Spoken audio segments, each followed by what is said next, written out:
I checked my phone for the third time that night, not because I was expecting a message, but because the light from the screen was the only thing keeping me from falling apart in that hallway. It was 11:43. My husband thought I was asleep. I had gotten up to get a glass of water, that's it, that's all it was supposed to be. 7 months pregnant with twins, I couldn't sleep more than 2 hours at a stretch without my hips aching, or one of the babies deciding my bladder was a trampoline. So I'd slipped out of bed, padded down the stairs in my thick wool socks, and that's when I heard his voice coming from the kitchen, not loud, almost a whisper, and something about the way he was whispering made me stop. "She doesn't know anything," he said, "and she's not going to. Not if we do this right." I stood at the bottom of the stairs with my hand on the banister and my heart doing something I didn't have a word for. Let me back up. My name is Laurel. I'm 32 years old. I grew up in Columbus, Ohio, middle of everything, center of nothing, the kind of place where you know your neighbors and the biggest drama is who mows their lawn on Sunday morning. My parents were school teachers. We weren't rich, but we were loved, and I didn't understand until I was much older how rare that actually is. I work as a forensic auditor for a mid-sized firm downtown. Basically, I look at numbers until they tell me where the money went. Insurance fraud, embezzlement, financial misconduct. I've spent 6 years learning how to find what people hide. I'm good at it. I'm methodical. I don't panic easily. I want you to remember that, because what I'm about to tell you is going to sound like I should have panicked, and the truth is I almost did. I met my husband, I'll call him my husband, through a mutual friend at a fundraiser for the Children's Hospital. He was charming in that quiet, confident way that doesn't announce itself. He didn't try too hard. He asked me questions and actually listened to the answers.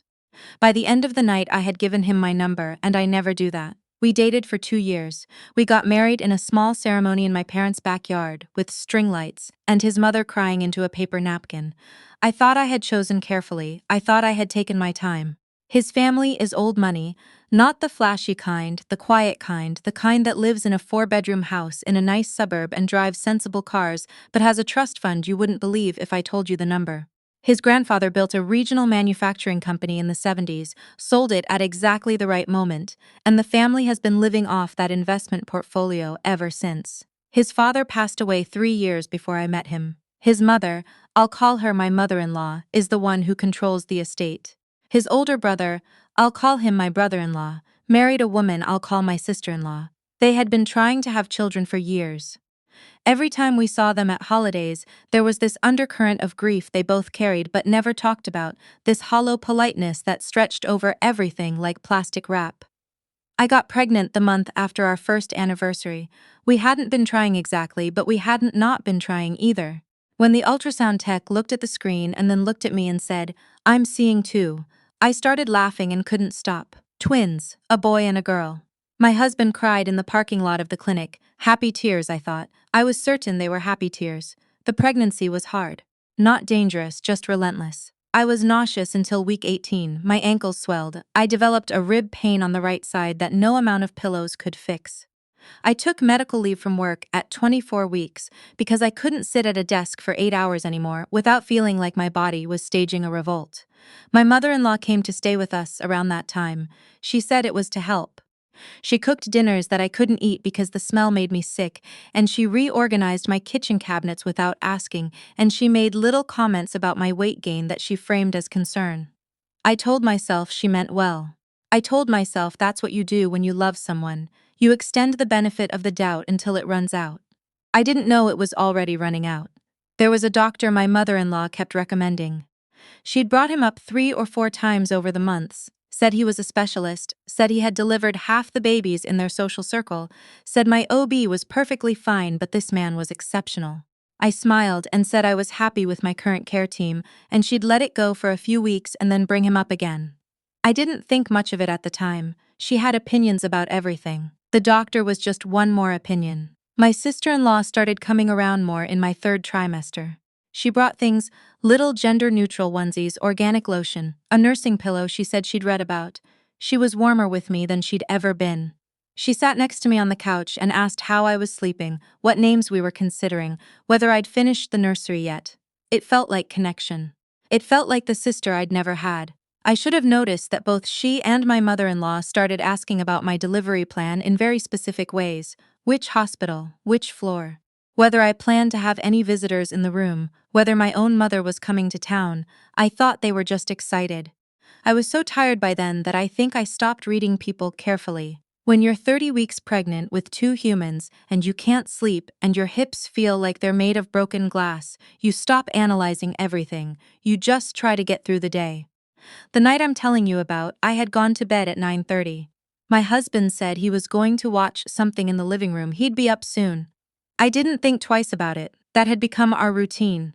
So when I woke up at 11:30 and reached for him and felt the cool empty sheet, and when I stood up slowly and went to get water and heard his voice low and tense from the kitchen, I was not prepared. She doesn't know anything, and she's not going to, not if we do this right. A pause. He was on the phone. I know what he said, but we're not doing it that way. We need the documents signed before she goes into labor, not after. Another pause, because after is too complicated. After there are two babies and witnesses, and he lowered his voice even further. Just trust me. I know my wife. I stood there on that bottom stair step and I did not move. I know my wife. He said it like I was an obstacle he had already mapped out, like I was a variable in an equation he had already solved. I went back to bed, I don't know how. My body just turned and walked up the stairs and got under the covers and lay there in the dark with my hands on my stomach where both babies were moving. They always moved at night, and I stared at the ceiling and I thought, okay, figure this out. I am a forensic auditor. I find what people hide. I started from the beginning. Over the next 3 days, I did not change my behavior in any way he could detect. I laughed at his jokes. I let him rub my feet. I said good morning to my mother-in-law and ate the oatmeal she made me. I was absolutely, deliberately normal, but I started paying attention to everything. His phone was the first thing. He had always been casual about it, left it on the counter, didn't hover. That week I noticed he had changed his screen lock. Nothing dramatic, just a new code I didn't know. That alone might have meant nothing. But I also noticed he was leaving the room to take calls. And I noticed my sister-in-law had stopped bringing gifts and started bringing paperwork. Or what looked like paperwork, tucked under her arm in a manila folder that she and my husband retreated to his office with for 30 minutes, while I sat on the couch and pretended to watch television. On the fourth night, he went to bed before me for the first time in months. I waited 20 minutes, then I went to his office. I am not going to pretend that what I did next was without ethical complication. I had access to his laptop because we shared a family account and I knew the password. I told myself I had reasonable suspicion. I told myself that was enough. The emails were not hard to find. He hadn't deleted them. I think because he didn't believe I would ever look, and maybe that's the most painful part of all of this, that he had calculated my trust like it was an asset he could count on. There were 9 emails between him and his brother over 6 weeks. The first one was clinical, businesslike, almost. My brother-in-law had been told by 2 separate fertility specialists that he would never father a biological child. And the family estate, a trust worth just over $8 million, included a provision, written by my husband's grandfather, that tied a significant portion of the inheritance to biological lineage. My brother-in-law's share would be reduced substantially if he died without a biological heir. I read that sentence 4 times. The plan, as I pieced it together from 9 emails and 2 attachments, was this: I was having a boy and a girl. My brother-in-law and sister-in-law would take the boy, not adopt, take. The paperwork my sister-in-law had been carrying was a document that would, essentially, terminate my rights to one of my children in exchange for a financial settlement I had never agreed to. They were going to present it to me in the hospital after the birth, when I would be exhausted and medicated and emotionally obliterated, and they calculated that I would sign. My husband had signed his name to a letter confirming his support. I sat in his office chair and I read that letter and I felt something go very, very quiet inside me. Not rage, not yet. Something colder. Something that felt like the moment before a verdict is read. I am a forensic auditor. I have testified in federal court. I know what evidence is and I know what to do with it. I took photographs of every email with my personal phone. I forwarded 3 of the most damning attachments to an encrypted email account I created that night from the office desktop. I noted dates, timestamps, the IP addresses listed in the email headers. Then I closed everything exactly as I had found it, went back upstairs and got into bed next to my husband. He put his arm around me in his sleep. I let him. The next morning, I called my mother from the backyard with the door closed. She answered on the second ring the way she always does, a little out of breath like she was just coming in from the garden. I said, "Mom, I need you to listen and not react until I'm done." And she said, "All right, baby," and I told her everything. She didn't say a word for almost 2 minutes after I finished. Then she said, "Tell me what you need me to do." That is my mother. That has always been my mother. I needed two things from her: a family law attorney she could trust, and a place to stay if I needed to leave quickly. She had a college friend who had become a family law attorney in Cincinnati. She called her within the hour. The attorney's name doesn't matter, but what she told me does. She said what I had found was likely sufficient to establish intent to commit fraud, potentially coercion, and depending on the nature of the documents, possibly child trafficking charges. She said I should not confront anyone, I should not change my routine, I should document everything, and I should contact the FBI's Financial Crimes Division. I laughed. I said, "The FBI?" She said, $8 million and a legal scheme to deprive you of parental rights. Yes. The FBI. She helped me file an online tip that afternoon. 24 hours later, a woman called me on my personal phone and identified herself as a federal agent. She had a quiet, efficient voice. She asked me to come in 2 days later, alone, without telling my husband. I went to a prenatal appointment that I actually rescheduled. I drove to the federal building downtown. I sat across from two agents for 2 hours and walked them through everything I had found. They had already been looking at my brother-in-law's finances for an unrelated reason. What I brought them connected several threads they hadn't been able to connect before. They asked me to go home and continue as normal for as long as I felt safe. I was 34 weeks pregnant. I had 6 weeks, maybe less. I want you to understand what those 6 weeks were like. Every dinner, every evening on the couch, every time my husband pressed his hand to my stomach and smiled when he felt the baby's kick. I looked at his face and tried to find the person I thought I'd married somewhere inside it. Sometimes I thought I could see him. That's the cruelest part, maybe. He wasn't a monster in any of the ways you'd recognize from the outside. He was attentive, he was tender. He had convinced himself, I think, that he was protecting our family's financial future, that the ends justified the shape of what they were doing, and he had found a way to live with that. I have spent a lot of time since then trying not to understand how a person does that. I have been mostly unsuccessful. My mother-in-law noticed something in week 36. I could see it in the way she watched me at breakfast one morning, a slight narrowing of the eyes, a recalibration. She asked me if I was sleeping all right. I said I was just anxious about the birth, which was true enough that I didn't feel like I was lying. She said, "Everything is going to go exactly as planned." I said, "I know." I went into labor 12 days before my due date. 2:17 in the morning, I felt the first contraction, and I knew. My husband drove us to the hospital. My mother-in-law was already in the car before I had finished getting dressed. She'd been sleeping down the hall, had been for weeks. I had called the agent the day before with my hospital bag already packed and a code word we had agreed on. The delivery was complicated but not dangerous. 11 hours. My daughter came first, 7 minutes ahead of her brother. They put her on my chest and I felt, I don't have the right language for it. The complete collapse of every wall you've built around yourself. Everything just gone. My son came screaming and red-faced and perfect. While I was in recovery, still wired and shaking and barely able to keep my eyes open, my brother-in-law and sister-in-law arrived. They brought flowers. They hugged my husband in the hallway. And then my sister-in-law came to my bedside with the manila folder. She was kind about it. That's what I remember. She was almost gentle. She said she knew this was a lot to process. She said she hoped I understood how much this meant to them. She said the financial settlement was generous, that I would be taken care of, that the baby would be loved. She put the folder on the tray table next to my untouched cup of ice chips. I looked at her. I thought about how many Sunday dinners we had eaten together. I thought about the nursing pillow she brought me. I said, "I'm not signing anything." She looked surprised. Then she looked at my husband, who was standing in the doorway. He took a step toward me and started to say my name in that careful, measured voice he uses when he thinks I need to be managed. And that's when the door opened. There were 4 of them. 2 in suits, 2 in FBI windbreakers. The agent I had been working with came in last. She didn't look at me.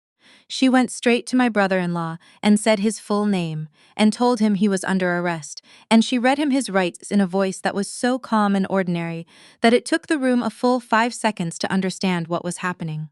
My mother-in-law made a sound I have never heard a human being make before or since. My husband didn't run.